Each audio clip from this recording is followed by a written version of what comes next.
성직론 크리소스톰의 책에서 발제하였습니다. 목사에게는 사려 깊은 분별력이 필요하고 심령의 모든 면을 살필 수 있는 수많은 눈이 필요하다. 교인들이 신앙에서 이탈되어 방황하고 있다면 목회자에게는 더 많은 노력과 인내와 기다림이 필요하게 된다. 왜냐하면 목회자는 그를 끌고 올 수 없고 위협할 수도 없으며 오직 뜻을 돌이켜 진리로 나아가도록 권면하고 설득할 수밖에 없기 때문이다. 그러므로 목사에게는 방황하는 자의 구원에 대하여 낙심하지 않고 포기하지 않으며 기다릴 줄 아는 거룩한 심령이 필요하다. 인간의 몸을 다루는 의사들은 환자 치료를 위하여 여러 종류의 약품을 개발하였고 각종 기구를 고안해냈으며 적절한 식이요법을 개발하였다. 그러나 우리에게는 단 한 가지 강력한 말씀의 적용이라는 방법밖에는 없다. 이것이 우리에게 있어서 유일한 도구요, 유일한 식이요법이요, 최적의 기구가 된다. 이것이 약과 뜸과 수술을 대신하는 것이다. 우리는 이 방법을 써야 한다. 이 방법 외에 다른 모든 것은 다 쓸모가 없다. 이 방법을 통해서 우리는 영혼의 무기력을 극복하고 타오르는 불길을 잠재울 수 있다. 또한 지나친 것을 삼갈 수 있고 부족한 것을 채울 수가 있다. 다시 말하면 이 방법은 영혼의 건강에 기여하는 모든 것을 하는 것이다. 누가 잘못된 교리로 인하여 고통을 받게 될 때에는 그에게 절대적으로 필요한 것이 말씀이다. 이것이 교인들의 안전을 위해서일 뿐 아니라 교회 밖의 사람들의 공격을 대비함에 있어서도 필요한 것이다. 그러므로 우리는 그리스도의 말씀이 우리 가운데 풍성히 거할 수 있도록 힘써야 한다. 말씀의 능력 외에는 그가 이러한 어려움들을 극복할 수가 없다. 누가 이 능력이 부족하다면 그의 지도 아래에 있는 자들은 요동치는 바다의 풍랑을 만난 배와 같이 될 것이다. 그러므로 성직자는 할 수 있는 대로 최선을 다하여 이 능력을 갖추어야 한다.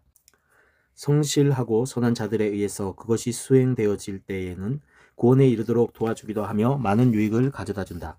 그것이 바로 회중들에게 공적으로 전달되며 많은 노력을 요하는 설교인 것이다. 설교를 듣는 자들은 자신들이 가르침을 받고 있는 사실을 망각하고 오히려 자신들을 대중 경기를 관전하는 광중으로 여기고 있다. 대부분 사람들은 연극이나 음악회의 비평가들처럼 설교를 즐거움을 위하여 듣지 유익을 얻고자 듣지 않는다. 설교자가 이와 같이 교인들이 무질서와 무익한 즐거움을 찾는 것을 고쳐주고 그들이 더 유익한 것에 귀를 기울이도록 인도하여 그들이 원하는 대로 끌려다니기를 원치 않는다면 그 설교자는 아주 월등하게 숭고한 마음을 가져야 할 것이다. 이와 같이 능력을 소유하는 길은 다음과 같은 두 가지 수단 외에는 불가능하다. 그것은 그들의 칭찬에 무관심한 것이요 말씀을 잘 증거하는 것이다. 만약 그에게 이 두 가지 중 어느 한 가지가 부족하다면 그 있는 한 가지 능력마저 쓸모없게 되어버린다. 설교자가 만일 칭찬받는 일에는 무관심하나 은혜 가운데 소금으로 고르게 함같이 말할 수 있는 능력이 모자란다면 그는 교인들로부터 멸시를 받게 되고 그의 거룩한 마음으로부터는 아무런 유익도 얻을 수 없게 된다. 반면에 그가 말씀을 증거하는 일에는 완벽하지만 사람들의 칭찬하는 소리에 노예가 되었다고 하면 그는 자신에게와 교인들에게 모두 해를 끼치게 된다. 왜냐하면 그는 칭찬받는 일념으로 교인들의 유익보다 즐거움을 위한 말씀을 증거하려고 힘쓰기 때문이다. 칭찬에 연연하지 않으면서도 말씀의 능력이 없는 자는 적어도 사람들의 기호에 맞춰 굽실대지는 않는다. 그러나 그는 교인들에게 참된 유익을 제공해 줄 수 없다. 그에게는 말할 것이 아무것도 없기 때문이다. 마찬가지로 칭찬에 대한 욕망이 가득 찬 자는 교인들을 고무시킬 수는 있지만 그들에게 즐거움 밖에는 제공해 줄 수 없다. 설교자가 또 무엇에 무관심해야 한단 말인가? 그것은 비방과 질투이다. 목회자는 칭찬한다고 해서 우쭐해서도 안 되고 비난한다고 해서 낙심해서도 안 된다. 설교자가 대단한 능력을 가지고 있다고 해도 그는 꾸준히 노력하지 않으면 안 된다. 아무리 완벽한 설교를 한다고 해도 그가 부지런히 적용하고 연습하여 그 능력을 배양시켜 나가지 않는다면 퇴보할 수밖에 없다. 그러므로 은사가 있는 자들이 없는 자들보다 더 많은 노력을 해야 한다. 게으름에 대한 벌은 은사를 받은 자와 받지 않은 자에게 똑같이 주어지지 않고 그들이 받은 바에 따라서 다르기 때문이다. 특별한 은사를 받지 못한 자들은 특별한 업적을 남기지 않는다고 비난받지 않는다.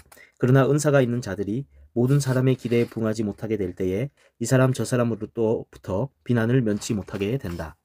그것 외에 넓은 아량이 필요하다는 사실을 말해두려 한다. 왜냐하면 수많은 사람들이 까닭없이 그를 공격하기 때문이다. 아무런 결점도 찾아내지 못하고서 그들이 그를 미워한다. 그는 그들의 매서운 질투를 태연하게 참아내야 한다. 그들이 아무런 이유도 없이 즐기는 이 저주받을 증오심을 숨기지 않고 드러내어 비난과 욕설을 퍼부으며 사적으로 중상모략하고 공개적으로 비방하기 때문이다. 이로 인해서 마음의 괴로움과 분노의 파도가 일기 시작하여 비탄한 느낌을 금할 수 없게 된다. 자기 자신들의 행동을 통하여 그를 공격할 뿐 아니라 다른 사람들을 통해서 그를 공격하기도 한다. 그들은 때로 말 한마디 할 줄 모르는 자들을 택하여 그에게는 아주 과분한 찬사와 존경을 표하여 그를 칭찬하기도 한다. 어떤 자들은 무죄함으로 이를 행하고 어떤 사람들은 무지와 질투로 이를 행한다. 이를 행함은 그들이 자격도 없는 그 자를 존경하려 함이 아니라 그 훌륭한 설교자의 명성을 깎아내리려는 것이다. 무죄하여 그런 일을 저지른 자들을 용서해야 하며 비참하고 불쌍한 인생들의 어쩔 수 없는 질투심 때문에 그런 일을 저지른 자들을 불쌍히 여길 줄 알아야 한다. 그가 만일 분별 없이 칭찬만 얻으려고 설교를 행하였다면 그의 노력은 허사가 되고 그의 설교 능력도 아무런 소용이 없게 된다. 그래서 설교자는 무엇보다도 칭찬을 무시할 수 있는 훈련을 해야 하는 것이다. 능력을 가지고 강력한 설교를 할 수 있는 자들에게도 받은 바 그 달란트를 잃지 않기 위해서 그렇게 끊임없이 노력을 한다면 하물며 아무런 재주가 없는 사람은 엄청난 노력을 하여 그 능력을 배양시켜 나가야 한다.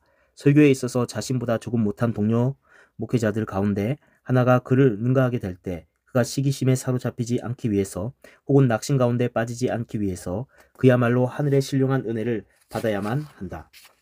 모든 오염으로부터 자신이 물들지 않고 그의 심령을 손상되지 않게 잘 지키기 위해서는 목회자에게 얼마나 많은 능력이 필요하며 얼마나 큰 힘이 필요하겠는가.